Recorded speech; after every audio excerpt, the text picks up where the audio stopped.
fabulous sews. Welcome to Sew with Laperi YouTube sewing channel. In our tutorial today, we shall be learning how to take accurate body measurement parameters, which is very essential for the drafting of that your professional basic bodice pattern, and also for the making of those beautiful blouses that will sit well on your body. And to do this today, I have here with me these two wonderful students of mine. Say hi. Hi.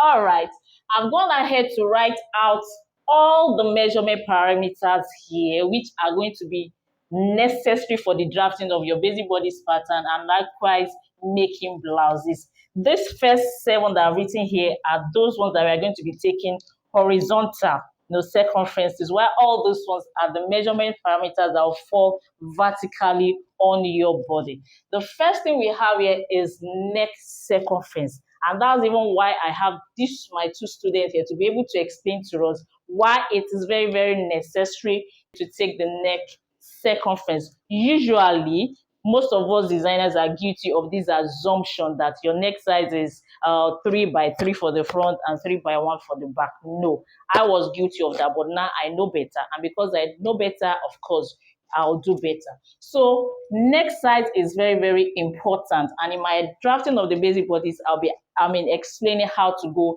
about that. So how do you take your neck circumference? So I'll be using Bomi at first for us to know that this assumption of 3 by 3 or 3 by 1 is not right. So to take your neck circumference, you place your tape measure around this way. Let me put this aside this way and let it rest on this our collarbone here. Let it just be in between. I'm making sure that one of your fingers is actually inside this way, holding the tape measure. Do not place it on the neck like so, and likewise do not now make it too wide and it's sagging. No, just place it around the neck this way and letting it rest in between the two collarbones here, just around the midpoint like this, and simply place the other side and making sure your finger is inside. So for her, I have 15.5 inches thereabouts. Can you see? So let's take Rachel's measurements for us to. So in the same way, you just place your tape measure around this way. And of course, for her now, you see, I'm getting about 14.5. 14.5. So this shows that assumption of 3 by 3, we cannot do it. So this is how to take your neck measurement. Okay, so the next thing we need to do will be to take our shoulder measurement, or some people refer to it as back. How do you take it? Just look at the person's frame. You could take it from behind this way, or you could stand in front of your client and simply take it. And this is how I prefer to take, so that I can actually look at our body frame and know where to place it. And if that is not going to be good enough guide for me, I could ask my client to raise up her hand and I'll actually look at that point, that goes in. Do you understand? So you just place your tape measure this way, like so, and measure your shoulder, or you call it your back measurement. Then another measurement, which is very important, especially for pattern drafting, is the back width.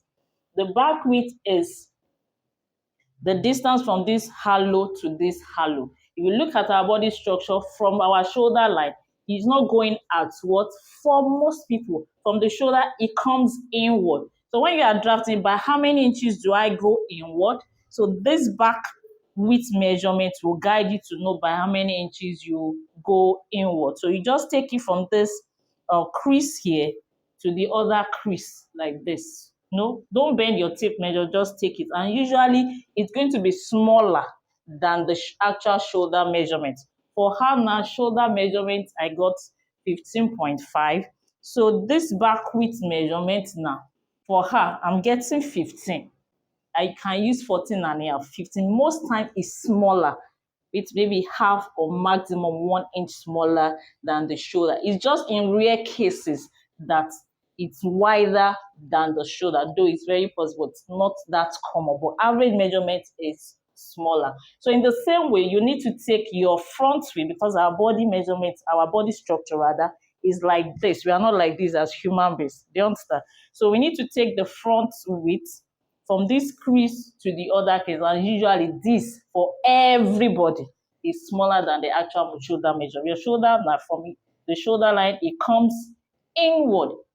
So this measurement front width will guide you to know by how many inches you are coming inward. So for her, I'm actually getting 14 for her, 14, while shoulder is 15.5.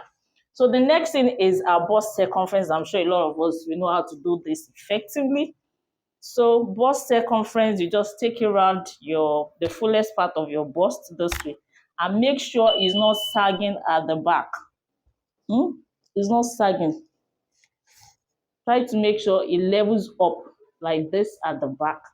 Then at the front is actually on the fullest part of the bust. Can you see? So for her now, I'm having 42 and quarter, 42.25 inch. Do you understand? Then our waist now, very, very important. The waist measurement, you don't just use your eye to judge it. You need a tiny rope like this, to be tied around the waistline. And all you do to, identify the waist is for the person, your client, to bend this way. Wherever it is that you have folds that goes in, that's the perfect location of the waist. So try to bend. You can see, okay? Try to bend to the other side. Can you see? Can you see? So I'll just go ahead now to tie the tiny rope like this. That is our waistline. Perfect. So it's on this line now. I'll be taking the waist measurements like this. Perfect. Which is 32 inches. The next measurement is hip circumference, and that you look at the fullest part of the hip this way. Just wrap your tape measure around it like so. And you try to push it down a bit. Don't stand. Try to see if it will actually go down without forcing it like so. So for her, I have 42 inches. Now, these other sets of measurements, I say we are taking them vertically, lengthwise, and they are very, very, very important, especially these two. Very, very important. With free hand, we do not use these two, and that's why you run into problem. Having some fitting problems. But if it's pattern draft, you need these two measurements. Very, very important, which helps us to get that perfect fit. So how do you take the back length? Back length, you take it from the neckline now to this our waistline, and that's one of the reasons we have to get tiny rope to be tied for us to actually identify this point. So I'll go this way, place the tape measure like this. That's our back length. And if you find it difficult to get to the point, just ask your client or whoever you're measuring to tilt. You see that line. Can you see it? Once you just tilt like this, can you see? It shows, then you just place your tape measure and take it down. Can you see? So for her now, I can do, this is roughly 16. Yes, this is, let's say 16. Can you see? That's her back length. Now, front length now. Still identifying that same location. I'll take it here. Her front length, I'll now measure it across the fullest part of the bust like this, down to where we have this rope, this waistline.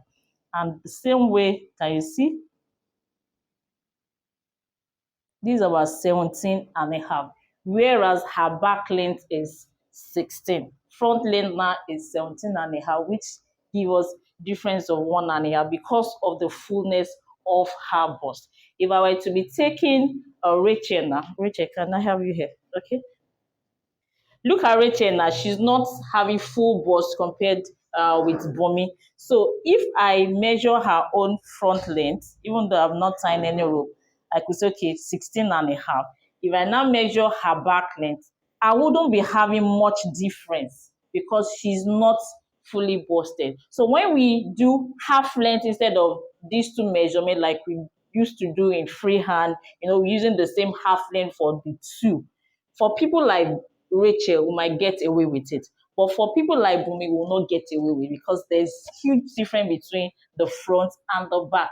So we use the same parameter, we'll run into problem. Hope you are following. Okay, so the next measurement we now need to do is the shoulder to the bust point. Shoulder to the bust point. So from the same neck point, you pick the measurement like this, from shoulder to the bust point, fullest part. So you note it for her. So for her now, the fullest part, I'll say bust point is, let's say 12 and quarter, 12 inches and quarter. Do you understand? Then you note. Then we have bust point to bust point. Okay, I can take this other measurement, shoulder to under bust. From this neck point, shoulder to under bust for her now. Can you see? Shoulder to under bust is about 15 and a half, roughly 16, if she actually pulls her bra up very well. So even when measuring, request that your client pull up the strap of their bra so that you can actually get the measurement points very, very well. So I can say that her under bust is actually 16, while the bust point, I'll say 12 and quarter. Do you understand? That's measurement number 12, shoulder to under bust. Then we also need this number 11, which is bust point to bust point, the distance like this. So for Hannah, bust distance, the bust point to bust point will be like 8 inches for her. And yet her bust is 42, I guess. Yes, 42. Can you see? Then we'll also need our round under bust measurement. Not in all cases, but in case you want to contour your bodies, you'll need the round under bust measurement, which you take this way. Round the under bust, make it very firm, round the under bust measurement. Lastly, and not the least, you now need your blouse length, which you just be taking usually like this. But for me, most times I don't even measure what. Once I've gotten your back length, I'll just be adding about 8 or 9 inches to the back length, and I'm good to go to getting my perfect blouse length. So that's where we're going to stop for today. If you have learned from this video, kindly give this video a thumbs up. And if you are yet to subscribe, kindly do subscribe to this wonderful channel. You may also follow us on Instagram and on Facebook at So With La Peri. And if you are interested in our paid classes or online classes, kindly do chat me up on my WhatsApp handle. Thank you for watching. Bye.